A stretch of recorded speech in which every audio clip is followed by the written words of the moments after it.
بسم اللہ الرحمن الرحیم۔ اسلامیات۔ عشرہ مبشرہ سے کیا مراد ہے اور ان کے کیا نام ہیں؟ وہ صحابہ کرام جن کو حضور صلی اللہ علیہ وسلم نے ان کی زندگی میں جنت کی بشارت دی تھی۔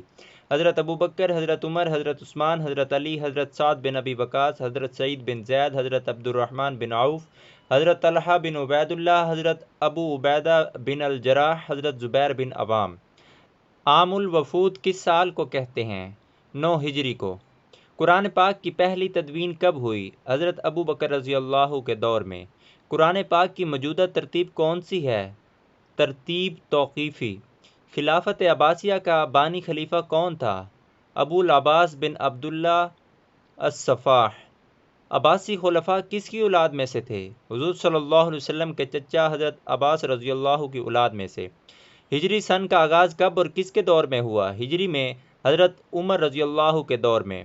بنو امیہ کے کس خلیفہ کے دور کو خلافت راشدہ سے تشبیہ دی جاتی ہے؟